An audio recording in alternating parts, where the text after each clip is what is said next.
Hello, welcome back to the Prestige TV podcast feed. I'm Joanna Robinson. Joining me today, it's Katey Rich. Yay! Katey Rich is a longtime pal of mine, my first and best ever editor at Vanity Fair, Thank and you. just the greatest person. Thank you for being here. I love recording podcasts with you. And for all the amount of time we spent talking to each other into microphones, it's so rarely been in person. Like, what a thrill. I feel like twice ever. I mean, yesterday. Yeah, we yesterday recorded for the big podcast. pick. But then in like a hotel room after the Oscars. In 2020. Yeah. Like February 2020. And then after that, the force was too great. They had to separate us. Yeah. The whole pandemic happened. So here we go. We're making up for lost time. But we are Vanity Fair refugees, and we are here to cover Love Story, the FX series that was once called American Love Story, now just called Love Story. I think it's a good choice. I don't know. What do you think? Like to distance it from the American blank blank Probably. blank story franchise. It can be its own thing a little bit, right? It's interesting to me. We're going to talk about the first 3 episodes because they dropped as like a little mini binge drop. So we're not going to dive deep into anything. We're not going to delve into details. We're just taking like a big picture look at this show. Yeah. As I guess a kind of Valentine's Day special, the Prestige TV podcast, we're here to talk about Love Story. So if you haven't watched the first 3 episodes, go watch them and then watch or listen to this podcast. And then also, I will just say blanket spoiler warning for history. The 90s. It happened. Yeah. We might talk about it. So that is the plan today on the Prestige feed. About this, first, I'm going to ask you this question before we get into like the show in general. What is your memory? You're just like a couple years younger than I am, but we were like alive and awake and active in the 90s. Yeah. What is your memory of JFK Jr. and Carolyn Bessette? Like, what do you remember? I remember when they're playing Crash. I was at the beach with my friends. Like, that was the news. Is the same, like maybe the same week as Woodstock 99, if you can picture that, of like those being the headlines coming out. Right. And like just at the age where you're starting, like paying attention to the news in that way. And I'm sure I knew who he was because that news was relevant. But I bet I knew nothing about Carolyn. Like, I was not like a fashion-y kind of teenager. Right. I wouldn't have been reading like the New York Post, obviously. I wasn't anywhere in the New York area. So I don't think I had any awareness of how that celebrity worked. I think that probably came around the time of working at Vanity Fair, editing fashion stories, like knowing her wedding dress is iconic, that kind of thing, and like absorbing more Kennedy lore as I got older. But yeah, there's that period of New York early 90s I know mostly through like other people's stories, not this one. My only memory of them is the wedding, like the wedding photos.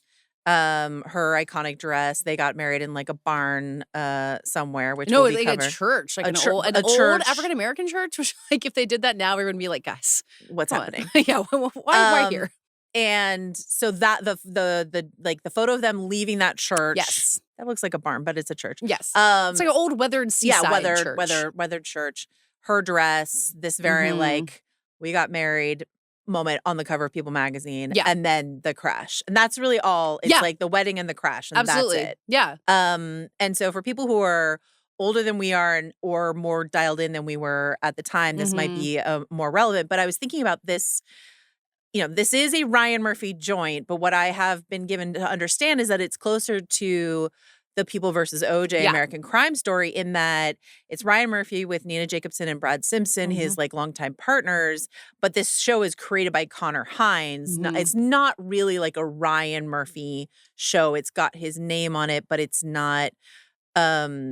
He's not as involved as he has been in some of his other Even projects. with like the Swans, like, is this not a similar situation where it's like got a creator and it's got the Ryan Murphy umbrella, but the creator can do their own thing? I think it's like that, but I think it's different from An American Horror Story or The Beauty or these other things. So when you say Ryan Murphy, I feel like the Ryan Murphy brand means something specifically in the like since OJ happened to now. There's been, I don't know, a dozen Ryan OJ Murphy was shows. 10 years ago. 10 years ago. Yeah, I remember we covered the heck out of that show together. So I remember, we definitely did. But I just remember when I've been pitching this show to people, Love Story, get into it, a lot of people's reactions are like, Ryan Murphy, I'm a little out. And I kind of think that this isn't really that energy. Having watched the first 3 episodes, does this feel closer to People versus OJ, or does this feel closer to another Ryan Murphy project that you've seen? No, it's got like so much People versus OJ vibes. Yeah. I mean, the period of the setting is really the same, like the period detail, kind of the investment in like the figures who were in that world. Like, I do think there's a richness to the world that they're establishing there. I think we can get into it about whether this story has the relevance of People versus OJ, if there's like as much thematic stuff to explore. You've obviously got Naomi Watts here as Jackie O, And so you kind of have that Swans vibe about it. That's the most Ryan Murphy like feeling from this is Naomi Watts as Jacqueline Onassis Kennedy, who's taken a real big swing on her performance. I gotta say, I don't know how you don't do a big swing with Jackie though. I guess so. It's not really working for me. Yeah, well, but that's okay. Spoilers for episode 3. So I will say that like I like what I've seen. I'm excited to watch more, sort of big picture. The Jackie O stuff was just more Jackie O in this first 3 episodes than I was expecting. Yeah. The 3rd episode is called America's Widow. Like it's about her. Yeah, yeah. And then the Daryl Hannah stuff is like also a little bumpy for me. Yeah, we got some time. But Daryl's seemingly out of the picture to a certain degree at the end of episode 3. Jacqueline Onassis is passed. And so I'm actually like quite interested in what comes next inside the story because I really like the leads. How are you feeling about it? Well, I think there's a challenge where you've got these really big characters. Obviously, JFK Jr. is in this world celebrity. His mom is one of the biggest celebrities of the 20th century. Daryl Hannah is a big celebrity from that time. And then you have Carolyn Bessette, who we just don't know that much about. She never gave interviews. She didn't want to be in the public eye. She was just kind of a normal person who was just really beautiful and like kind of mean. We should talk about that, like how it's maybe aspirationally mean in some ways. So you do feel the spotlight struggling to figure out who it wants to focus on. Yeah, I think it's really interesting because I think the People versus OJ, to go back to what you were asking about, does this feel as relevant as that? Is like we just knew so much more about the OJ Simpson case, especially like if you were alive at the time. Yeah. There are also other hooks inside of People versus OJ, like what the hell is John Travolta doing? You know, what is David Schwimmer doing? And also, with love and respect to Jack Schlossberg's, whose parents are in this show, Jack Schlossberg is not Kim Kardashian. No. You know what I mean? Like, it doesn't have that much of a hook inside of who we are now. Yeah. Versus the way that the Kardashians' connection to OJ kind of gave it more of an immediate relevancy. You know? Yeah. Or just the themes of the OJ trial that captured everybody then about race and class and celebrity and all these things and what it meant and who was taking whose side. There's not that for JFK Jr. and Carolyn, which is just like beautiful people who were in a relationship. I mean, there's a fascination around them. So it kind of becomes more like the royals. I'm sure the Princess Diana comparisons are going to be all over the place. But so it's like, where's the thematic depth going to come from? I don't totally know yet. It's been interesting because this show obviously has been in the works for years and years. They announced it first in 2021. Netflix very recently announced that they're doing a Crown-inspired Kennedy show with Michael Fassbender and a bunch of other people. But so Michael Fassbender's playing JFK? He's playing Joe Kennedy Sr. They're like starting that's like better, actually. back. Yeah. So they've got it's Michael Fassbender as Joe Kennedy Sr., Laura Donnelly as Rose Kennedy, Nick Robinson as JFK. I love Nick Robinson. No relation, but I think that's really exciting. But they're like very clearly trying to do The Crown for America with the Kennedys on Netflix. So that's the comp is like these are our quote unquote royals. But to your point, as close as Carolyn Bessette, who came from middle class and entered American royalty. Diana didn't come from middle class, but this Cinderella story of like the commoner who comes into the royal family.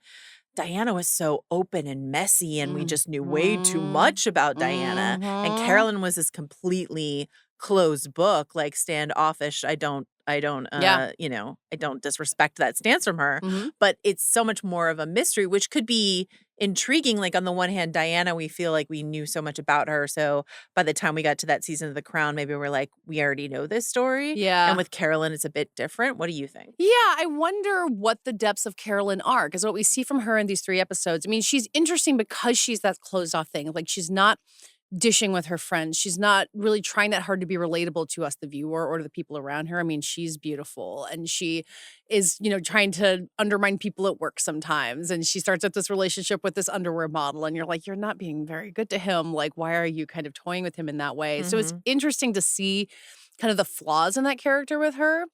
Whereas with JFK Jr., he's just struggling. He's got his mom and there's this drama and there's all these feelings. And he, my understanding is that when they start fighting later in their relationship, she thinks he's just letting people walk all over him. Right. And you can kind of see it laying the seeds for that. Right. So, and I think that Sarah Pidgeon in this performance is really fascinating. You just kind of like to watch her. You kind of get why people in these rooms were all drawn to her. And he's drawn to her because she keeps pushing him away. She's keeping it at arm's length. So I like that part of it. I wonder how much more we're going to be able to get inside. And if, we're going to get to the end, it starts with that flash forward to them boarding that plane. In 99. If by the time we get to the end of it, like, we'd know her more as a real person and not just kind of this, like, fascinating avatar for, like, 90s chic. To start with the end. Yeah. How do you feel about that approach? I don't know what it gave us here. Yeah. Like, everyone, presumably anyone watching this knows that that's how it ends. But then again, like, this, 27 years ago was when that plane crash I'm not sure happened? anyone, like, knows who Carolyn Bessette is. Revealing my age here. Yeah. Yeah, but, like, you see that. I mean, it's interesting to see them fighting. You get to that point because I think what I know about their relationship is that it was tumultuous and they were, like, photographed fighting on the street. So when you get to Central that point. Park. Yeah. Yeah, and so the idea of it maybe being, like, a poignant ending, like, I haven't watched far enough ahead. I kind of hope they're not showing the entire plane crash. Like, it feels a little grisly. Right. But the idea of, like, dying with someone who you're fighting with and you also love them. Like, there's an interesting tension there. And for all that I agree with you that there's too much Jackie, I think that tension that he feels with his mom where he loves her and she's driving him crazy is kind of interesting. And that might influence how we see their relationship grow, I think that's really interesting. What I liked about what we got is we get this cold open sort of leading what's going on with him. He's injured. He's limping out of the office. Yeah. He's got his JFK stationery, so we know who he is. Going to the tarmac, he's got her sister with him. His sister-in-law is with him. She also died in the plane crash. And we see Carolyn blonder, sleeker, smoother, but so unsure, right? She's getting this manicure and she's like, actually, this is the wrong color. They aren't gonna like make it a neutral. Yeah. And so then when we flash back to 92, which is where the story starts, and we see her wild-haired, getting ready, but so assured in her style and who she is. Yeah. I like that contrast of like she became this sleeker, blonder, picture-perfect Kennedy bride, but what it did to her personality and her confidence and all the things that probably drew him to her in the first place is what is the journey that we're going on. So that's a really good point. I really did like. Yeah, so more of that and less of the plane crash tragedy part. Yeah, absolutely. What's interesting to me, your question of how do we get inside Carolyn Bessette, because my understanding, so the cited source for this show is Once Upon a Time, The Captivating Life of Carolyn Bessette Kennedy by Elizabeth Bettler. So that's what they're saying is the book. The People versus OJ also had like a source book. Oh yeah, I think I read that whole you book did back read then. That book. I remember it. But that book came out in 2024. They've been working on this since 2021. So I'm like, how much can that book actually be the source of this?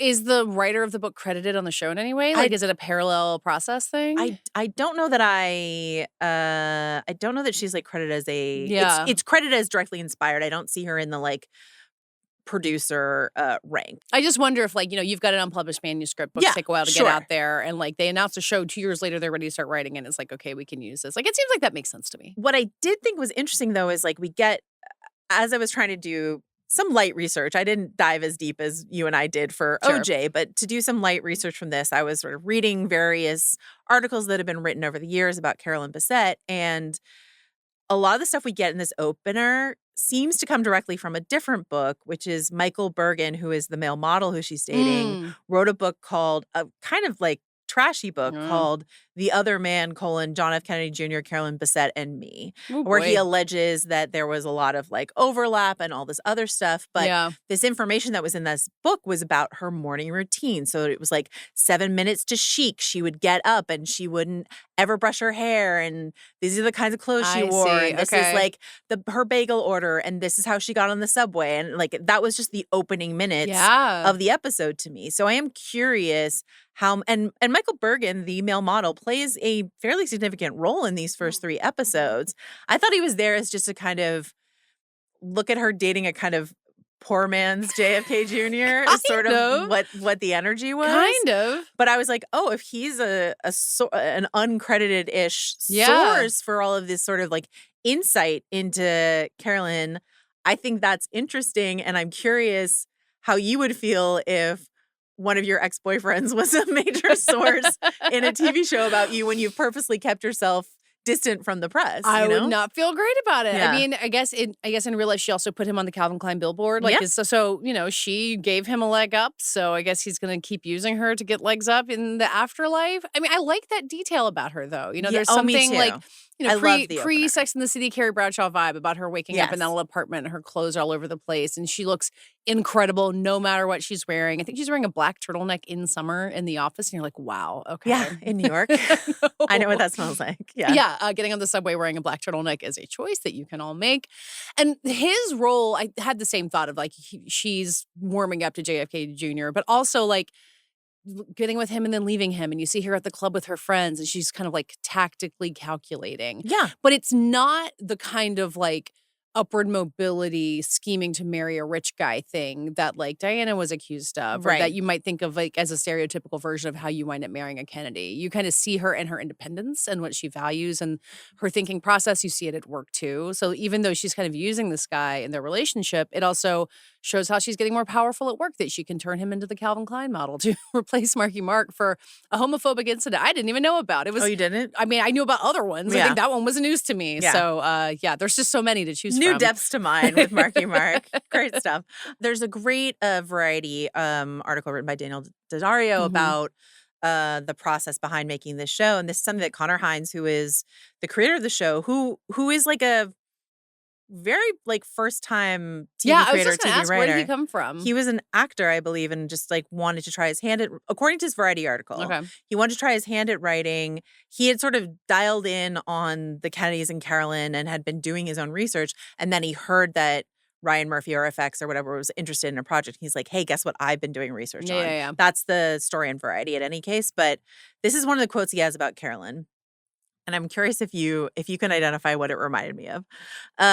So much of what I read about her was that when she singled in on you, she could make you feel like the only person in the room with her. A wicked sense of humor, swore like a sailor, incredibly emotionally intelligent, a firecracker. After a while, I was like, oh, I think I have the skeleton of this. So that idea of like, when she focuses her attention on you, does that like ping anything for you? It's a politician thing. It's just like what everyone who's ever run for office or like who uses your name a lot in conversation. Yeah, like, active listeners. Actors do it and politicians are really good at it. It specifically reminded me of the Jennifer Garner Vanity Fair profile. And she said about Ben Affleck? Said something very similar about Ben Affleck. She's like, basically, I'm going to misquote it. Great cover story with Jen Garner. But she was like, when his attention is on you, it's like the sun is shining on you. And when it's not, it's very cold. And so like that idea of Carolyn Bessette, and you can see it in these episodes, you know, in the very beginning, she's with her friend. They're going up in the elevator. PTSD for me of being in the elevator at Condé Nast and worrying that Anna Wintour is going to get in. Yeah, because like, Calvin gets in and they're not supposed to be talking. They're not supposed to talk in the elevator with Calvin Klein. That was an Anna Wintour rule. That was an Anna Wintour rule. We have Condé Nast trauma. But like, you know, she's kind of buzzing around doing her thing. And then she like turns her attention on her friend and is like, here's what you need to do to like get someone to like you. This is what you need to do. And in the dinner scene, the dinner date between JFK and Carolyn at the Indian restaurant, which I think was like the most important scene to nail in all of these episodes, the way that she's like dialed in on him. There was just something really interesting about the way people who knew her described Carolyn as someone who, there's a great quote, it's that she gained attention without seeking it. And there was just something about her that was magnetic. Yeah. And there was something about her attention that felt like nothing else. So for JFK Jr., someone who lived his life bathed in attention, what was it about the attention of this one person that really felt worth pursuing? Well, because it doesn't feel like she's trying to get anything back from him. You know, he's bouncing all these things at her and she's paying attention to him, but she's not trying to impress him. I mean, that's really what it is. Like, she's playing hard to get, and he's like, I can't believe it. No one in my life has ever not wanted to be closer to me. Right. And I love that scene. There's another one, I think, in episode 3 where they're meeting on a park bench. There's really great one-on-one scenes between them throughout this entire thing. And even in parts where you're like, it's too much Jackie, it's too much giving me, like, you know, Kennedy family history dumps. Like, they're really nailing the chemistry between the two of them and what he sees in her, what she sees in him, what she's kind of trying to resist wanting to see in him. Yeah. Like, I don't think she's said it out loud, but you kind of see her being like, I don't want to be a stereotypical, like, wife of a rich guy. Like, I want to do my own thing. But the fact that they keep getting drawn back together,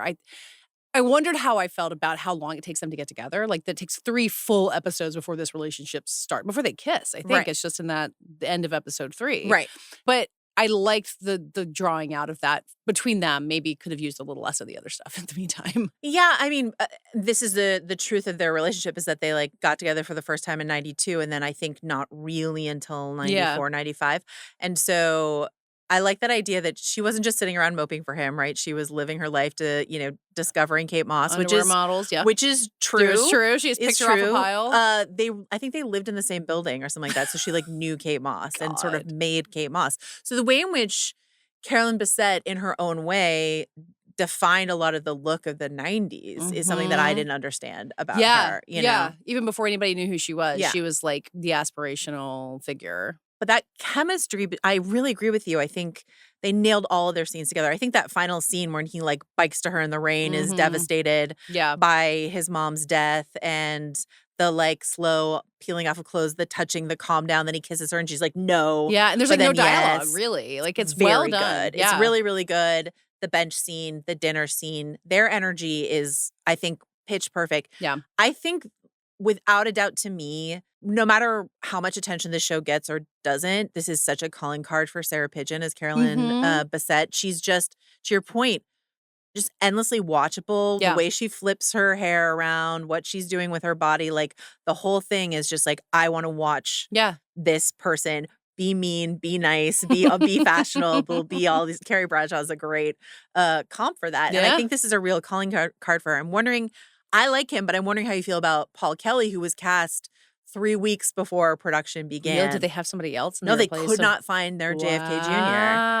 And then they they had discarded him earlier and they brought him back in, and he's, I think, a model from Canada, and they just looped him in. Our pal Richard Lawson wrote a review of this, and they found him wandering in the Canadian woods, and I was like, that feels about right. That sounds right. I like him. I like think him too. He's saddled with weirdly less interesting stuff. Like I think the dynamic between him and Caroline Kennedy is really interesting. The dynamic between him and Jackie feels strained and like stuff we've seen before. Yeah. But this idea of like being the crown prince but not wanting it, and kind of like trying to resist that in really goofy ways. Like, he won't lock up his bike, and he's wearing those ridiculous hats, and he's trying to start this magazine and being like, why do these people want to have lunch with me? And like his cousin character, I think, in the gym is like, because they want to be seen having lunch with you, you absolute moron. Yeah.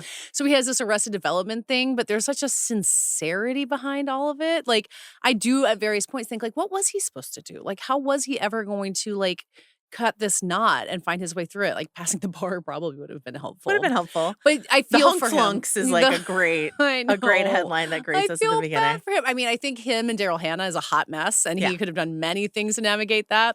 But having him be weak in that way and not be able to get his way out of that relationship, but not be a pathetic character, like that's a tough balance to strike. I think he does well with it. I think he's great. I think she's a revelation, and I think he's great. Have we seen her in anything before? She was in The Wilds. She got Tony nominated for Stereophonic. Right, that was her thing, which I haven't seen. Yeah, so she's great, but this feels like, if this show hits, which I don't know if it will, it's gotten like some mixed reviews. Yeah. It's hard to know what makes things hit anymore. It really is. And like, I was just thinking about OJ and what a like massive hit that was. But to your point, that was 10 years ago. Different world. And you and I were talking a little bit before we started recording about, your point was OJ was like the first time we had seen something like that. And since then we've gotten all of The Crown and all of the other Ryan Murphy shows. And so now it doesn't feel as fresh or transgressive. You know, Jack Schlossberg is out here being like, how dare you, Oh, he's mad about it? Oh, yeah. He's like, how dare you turn this tragedy into content? And I'm like,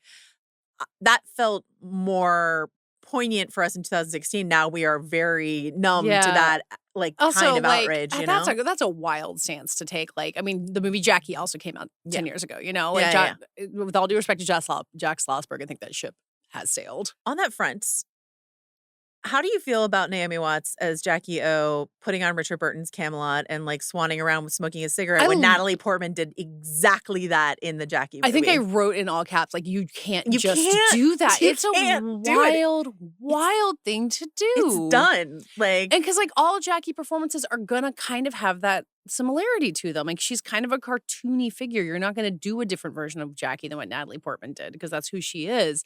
So just leaning into that and having her like look back on her memories and burn letters. Like, I don't remember if she burns letters in Jackie, but she may as well have. Like, it was the same. She's like doing a heavy pour on the wine and going through her closet like, while Camelot plays. Do we really think Jackie in her like the last days of her life was talking about Dallas that much? Like, there's the amount of times they say Dallas in these couple episodes is crazy. She also just doesn't talk like a human talks, which like I don't know that Jackie O did. I don't even mean accent wise. I mean when she says stuff to JFK Jr. like, you know, the public holds a stone in one hand and a rose in the other. And I'm like, which is just supposed to be like a normal conversation mother and son are having here at the end of things. Like, it might have been, you know, in the movie Jackie with Greta Gerwig, whoever's interviewing her, maybe it's not Greta. I feel like she might have said something like that, like giving an interview to a reporter. But you're exactly right. The talking to your son. Yeah, exactly. Yeah. When she's just got so many like Kennedy exposition dumps. You make your father was supported by his father to run for Senate. And you need that, I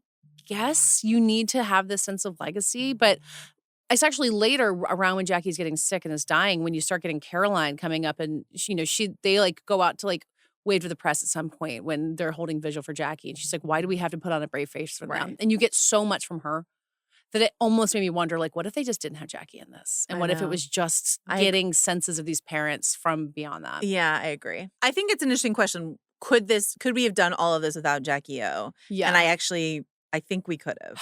Way less Jackie O. Way less Jackie O. I think her death, bringing them together is important. Like, I think you need to understand he's being like, you know, the Daryl Hannah relationship is obviously fascinating, but I think the grief that he's feeling and the pressure he gets from her, you need some aspect of that. But they just did not have to turn it back into the 2016 film Jackie. There's so many other ways to do it. Which is a great movie. Great movie. But I Love already that saw movie. it, Camelot, fan of that song. Yeah. There will never be another Camelot. We all know.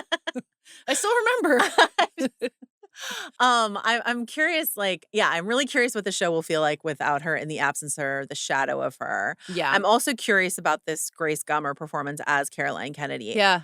It was reminding me a lot of, to go back to The Crown, the sort of Princess Anne role. That in the younger version, Erin Doherty played like very similarly, like so it's just similar. They kind of look alike too. Yeah, very similarly reserved character, but Erin was bringing a lot more life to that archetype than I feel like I'm seeing from Grace Gummer so far. Yeah. Though I did really love the scene between Jack and Caroline at the wake when they're sort of hiding from everyone and talking about the garden and the being weed plants kids and stuff like that. I thought that was really good. Yeah, and like they have these intertable scenes and she's sitting there with her husband and like she's like Ed Schlossberg. She's like done the right thing. He's the one who can't get his life together. And like you see her kind of like trying to support her brother while support her mom at the same time. Like that's an interesting daughter dynamic, I think. And so I don't know if that's enough of what the story is to have to get her as a character, but I'm kind of excited. It sounds like maybe there's more of her to come. Yeah, I'll be really interested. I mean, I know that Carolyn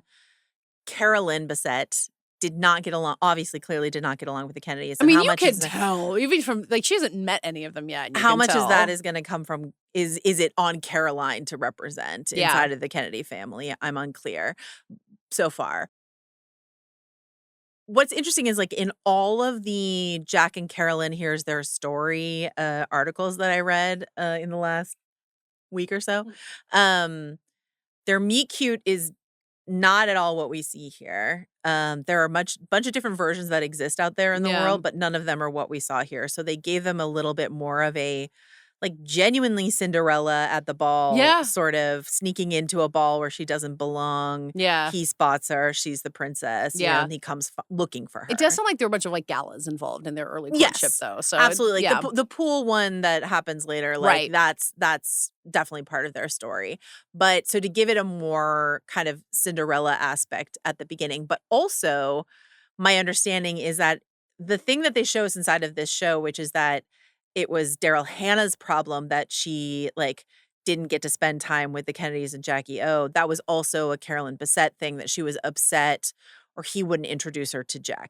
And so that's not really part of their story here. Obviously, like, the way they're telling the story, they didn't meaningfully get together until after Jackie's death. Yeah. But that was a tension in their relationship too. And I don't know if that change was made to paint him in a better light or I don't quite know. But that seems to be all sort of put on poor Daryl Hannah's shoulders, which is Daryl has like a really thankless role in these episodes. Really it's tough. Yeah. Drea Hemingway is playing Daryl Hannah. She's doing a big swing Daryl Hannah accent, voice pattern thing. At times it's a little uncanny, like the way she holds her body and stuff like that. It's like really accurate. But like if I'm Daryl Hannah, I am deeply unhappy with this show. There's just no way in real life she did so much like showing up out of nowhere and like she's on his set and she shows up at the wake with like it's like a jump scare kind of thing that keeps happening. And I feel for her. Like he is being absolutely American Horror Story Daryl There we Hannah. go. Like that's what it is. Yeah. There she is in the wake in black.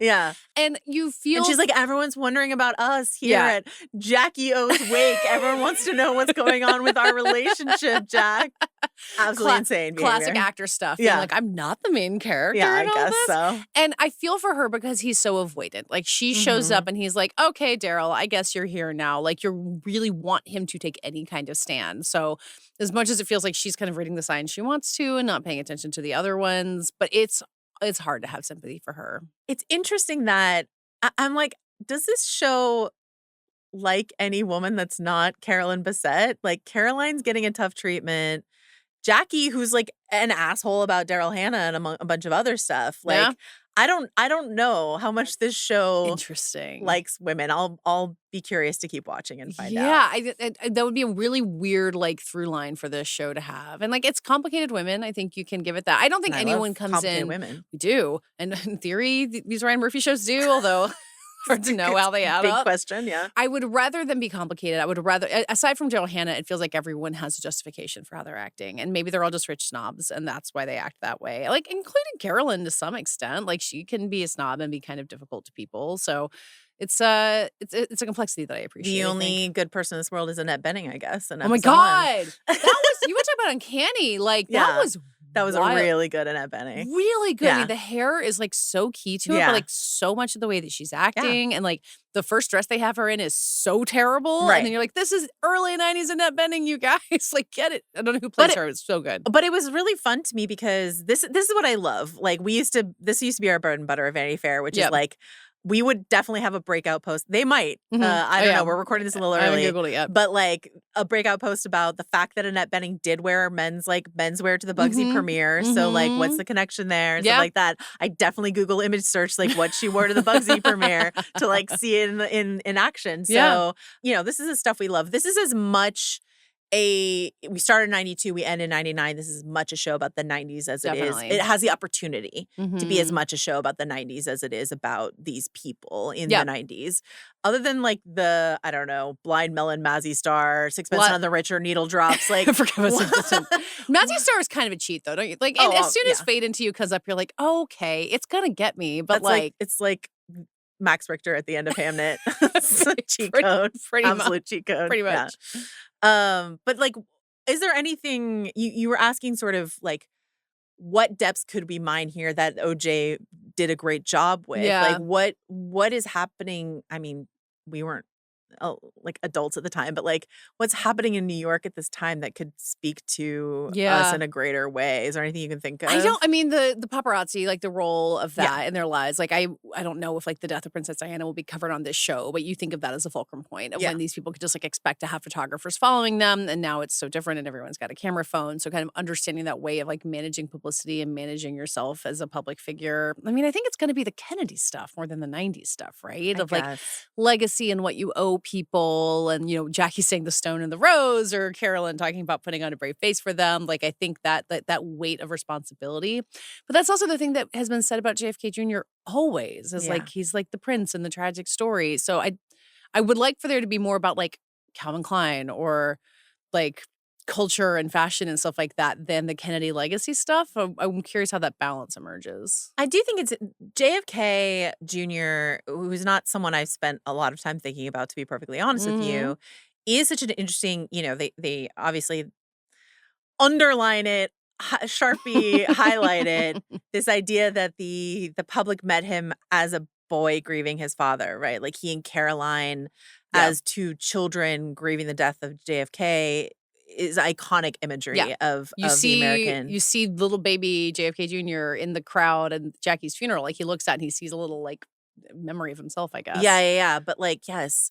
But, like, the way he's, like, he doesn't look like his dad that much, but he does enough, and he's so handsome that there is this sense from, like, what I've read and stuff like that, there's this sense of this perverse desire to, like, resurrect JFK via, like, we can go back. Yeah. And we can have a different go and a different outcome, except it's the same outcome, a tragic young death. Yeah. But, like, the fact that colliding with this idea that he's, like, a little bit of a hot dummy, you know what I mean? Like, can't pass the bar. Funk flunks. Right? And so he's not dumb. Like, he doesn't seem dumb. But, like, George Magazine was a flop. Like, all the stuff that he was trying to do. Didn't so it make it's like, you want to start a magazine, though? Like, the idea of, like, some rich guy throwing his money into a magazine? Like, bring it back. Yeah, like, let's go back. But I think that I think that's so interesting of, like, who people wanted him to be. Yeah. And who he actually is. Yeah. And this,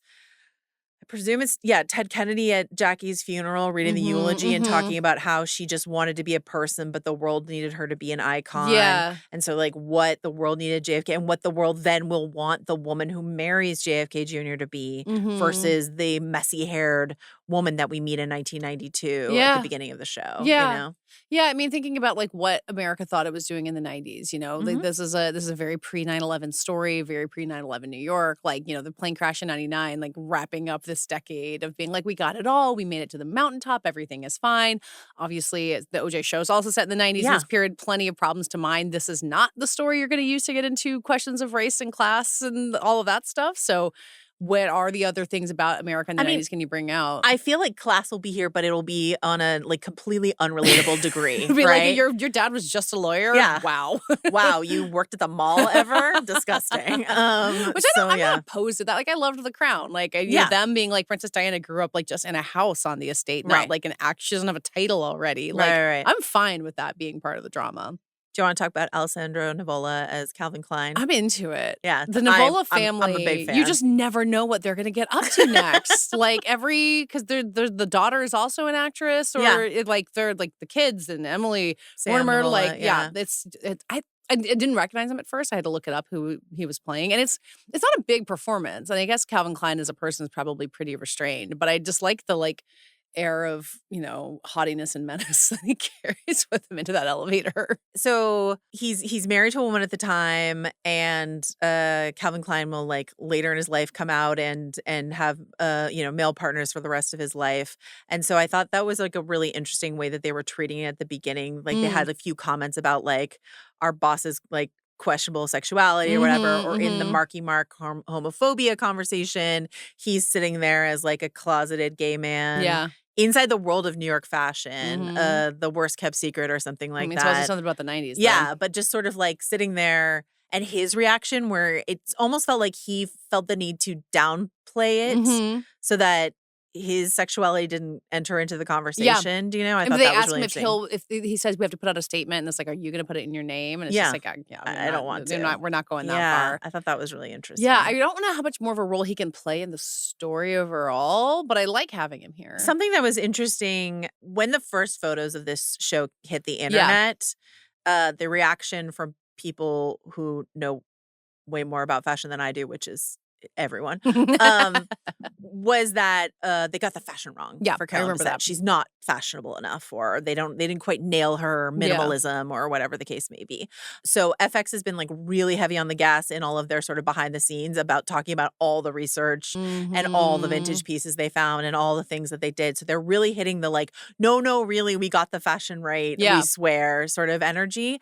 But they were talking about how Jackie O as this sort of, like, queen of the Kennedy kingdom, and then Calvin Klein is this sort of, like, king of the fashion kingdom at the time. And so, like, these two monarchical figures inside of this world. And I do question how much Calvin Klein is central to the story going forward, but I thought of that as interesting. We get way less Calvin Klein than we get of Jackie O. But definitely. And those two in the Daryl Hannah are definitely, like, the three most Ryan Murphy-y sort of, like, performances and characters inside of the show. But I was just, like, really interested to think about the fashion world in that way as like a kingdom with a king at the top. We think of Anna Wintour at the top with our Condé Nast bias, but like in the 90s, who was it? What was it? I mean, I guess it was Anna Wintour then, probably. But yeah, the contrast in what Carolyn is wearing, and she walks in that office and she's only ever wearing black and white and neutrals like everyone else in the building, as opposed to Jackie and her kind of like 60s fashion that's still kind of like stuck in time, Upper East Side a scarf, a headscarf. Love a headscarf, you know? I don't know who I really want to dress more like. I don't have the hair to like pull off the Carolyn stuff, but I like that visual contrast a lot. I think that Calvin Klein office is a really fascinating place to spend time. Like the showroom where Annette Bening is trying on that dress. Absolutely. Like every piece looks like perfectly assembled there. It makes you kind of want to like learn about fashion in a way, which I also don't usually want to come out of a show learning about the fashion. So it's an impressive job on their part. We didn't talk about the dog. Oh, yeah, dead dog. What a terrible outcome for that poor dog. All right, so we should say, and this is the trap you fall into when you not a bad trap, but like you're putting together what do we include from the life, and you stumble across this anecdote of JFK Jr. killed Daryl Hannah's dog, got it cremated, and got on an airplane with the ashes. Yep. And presumably people saw him because there's that like commentary later about like, I don't know what people thought when they saw you on the plane with those ashes. But like, that's one of those things where you're like, we have to put it in the show. It's true. It's true. Like, we can't do the show without Daryl Hannah's dead dog ashes in it. Like, we have to do it. But like, it's this weird, like, ending of the episode. Yeah, well, it's paralleled with Jackie collapsing. You're like, okay, the dog whose name, I guess he has a name, I don't remember it, and Jackie equally important. Jackie collapses and the dog dies. Yeah. And then Daryl jump scare at the wake being like, I know how you feel about your dead mom because my dog She really might have to sue. It's a psycho thing to say. I really think she should. Well, this is probably something you talk a lot about when you've got this show where it's like 8 episodes, but like, is it an episode or are you just like trying to find a way to end it and then moving on to the next one? You know, like where we break. Structuring something as an episode of television. Yeah. And like, I don't know that every OJ episode was good at that, but I'm just remembering like there's the one episode where it's about Marsha Clark and Chris Darden, and there's the one where it's about the jurors, and like you get these structures of this really large, unwieldy story by shifting your focus. And this one is about 2 people, really. So, like, I guess episode 3 really is the Jackie episode, and we're complaining about the focus of it. But, like, it does. There's a messiness in the structure in these early ones, so that you end on the dog and Jackie. And I wonder if it kind of finds a way to tighten the lens and structure itself like an actual episode of TV going. I'm just looking at episode titles going forward. We have episode 5. Episode 4 is called "I Love You," so presumably they say "I love you" for the first time. Good for them. Okay, great. Episode 5, Battery Park, probably where they had one of their public. Like paparazzi fights. They lived in like Tribeca, right? Wasn't that where they famously downtown? So like probably one of their big blow up fights. Okay. Instead of Central Park, it was probably Battery Park. Okay. Episode 6, The Wedding. Going to Georgia. Let's do it. I guess so. And then episode 7 is called Obsession by Calvin Klein. Oh, but like I don't know what that's about. So, Perfume. Is it 7 episodes or it's 9, but they don't have the final 2 listed on on the old Wikipedia best source for anything ever. So and then the first episode was called Pilot, which is them being very, very cute. Yeah, because they didn't pilot this series. They just they put the whole thing out there right at once. So let's go back to the beginning. That is the end. This is another moment where it's like, what do you know? What can you guess? So we know that JFK Jr. had an injury. I believe he actually had the crutches on the tarmac. How did he get injured again? As a paragliding accident, which is like exactly how you think. That is what a Kennedy would do, actually. Yeah. He sent the flight instructor away. It wasn't like, hey, Jay's not here, he didn't show up, the flight instructor. He sent him away. And then in terms of their like reconciliation, do you want to call it? Their tentative reconciliation that happens on the tarmac, this is entire show invention. Like, we don't know the state of their relationship. They had been fighting. We don't know how they felt when they got on that plane. So this is something the show has decided we're gonna show you this conversation at the very beginning of the show that they weren't headed toward divorce. They were headed toward reconciliation of some kind. Or they were at least in a stable enough place to go do this together. Is a love story that would have endured had it not been for the crash, which like I don't know that I think it would have. Like, I don't know that they don't get divorced if they go to that wedding in Georgia and come back, you know? So like, but this show wants to be a love story and wants to tell like a true love story. And I maybe am too cynical for that here in 2026. I don't know. What do you think? I mean, I don't know that means that it's going to end on a note of being like, this was the truest love of all. Like, it does seem like they're setting them up as complicated people and their relationship like faces challenges that would be hard for anybody to overcome. And I think maybe the best you can hope for is saying they're going to try. You know, they're like, they're in this position. They want to reconcile. They're probably going to fight again at some point. Right.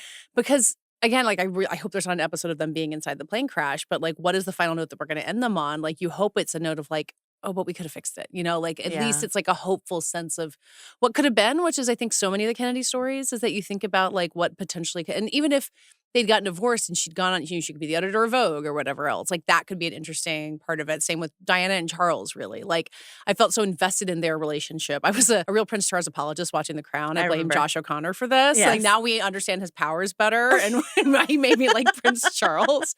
It's all Josh O'Connor's fault. Like, I remember you and I used to get in like arguments about Prince Charles. Like, well, it's the real JFK Jr. thing. Like you have your mom being like, this is what you're supposed to be. And it's not that I was rooting for Charles and Diana to get together, but you just think of like, God, if they could have just if they could have just done something different. Out co-parenting at the very least. Or if he could have just married Camilla in the first place. But, you know, we can only go back to that. So, yeah, I like a love story when it's a proper love story, but I'm kind of counting on this to go in a slightly more nuanced direction, even if that's the last we see of them. Maybe that's the last shot of the show, you know? We see the plane flying off again. And I have to imagine, especially like so much time we're spending with Caroline, that we're going to get like the aftermath of like what it meant. Because I think in order for this show and this story to feel like it matters, I think they need to show the impact of what happened after the crash. Do you think that might be the last we see of JFK Jr. and Carolyn? Right. Yeah. Like it comes back to that, and then that'll be the flight. It wouldn't surprise me. Yeah, if they or like the first bump of turbulence or something like that. I don't think they're going to show the whole crash. What would it take for you to get on a plane with your husband who had that your strange husband who has like pretty minimal flying experience and from is what I limping understand. on the tarmac? Do you use your feet when I have no idea if like there's a gas pedal. I think you should. I don't know. I don't think there's. Well, I don't know about small planes. I'm not flying anybody's plane. Just to be clear. Yeah. I'm not getting in that plane. To be clear, not at all. Like Carolyn's sister is just like, okay, let's give it. Let's go. It sounds easier than driving, obviously, but no, thank you. Yeah. Not even once. Yeah, sorry to anyone in my life who wants to get me to get on their plane. I'm not doing it. It's not happening. All right. Well, so that's the first 3 episodes. Are you excited to watch the rest? How do you feel about it? Yeah. It is funny to talk to you about this and being like, I don't have the like mandate marching orders to cover every inch of this the way we would have at Vanity Fair like 5 years ago. So I get to just kind of like dip in and out. But my brain's still broken and I'm like, this is what this breakout should be and this is what this breakout should be. Still cooked. Yeah. I know. The 90s nostalgia, like all the pieces are kind of in place for me there. And again, like when Jackie's kind of getting out of the story, I'm interested to see where it goes from there. I got a lot of TV I got to watch. Like, I don't know if you know, there's a lot of TV in the world. Yeah. It's hard to very keep busy up with and important. I'm going to watch like one of the sad Oscar nominated shorts, which is like what I need to be doing right now. And then reward myself with an episode of this, which will also end sadly. So, you know, but nothing is sadder than an Oscar short. So, you know, you can only go up from there. Yeah, man, the docs are rough this year. Yeah, I'm excited to watch the rest of this series. I would be excited too for this to be not an OJ level success, but I would like it if we can get a good one of these again and like have everybody talking about Carolyn Bessette for a while. It's more fun if like a ton of people are watching and a ton of people are learning a bunch of stuff about the 90s for the first time and they're like, wait, really? People wore pants that came up to your ankles and you're like, yep, that's what we wore. It is true. Okay. That has been the Prestige TV podcast about these 3 episodes. Thank you so much, Katey Rich, for coming on and talking to me about this. Thank you for having me here. We'll be back with more industry, more of the pit. And if this show is a hit, you know, we'll come back to it again in the future. Write to your local Ringer broadcasters and say more of Love Story. It's true. The letters will be pouring in. Thanks to Devon Renaldo who's here with us. Thanks to Justin Sayles for the work on the feed. And we'll see you soon. Bye.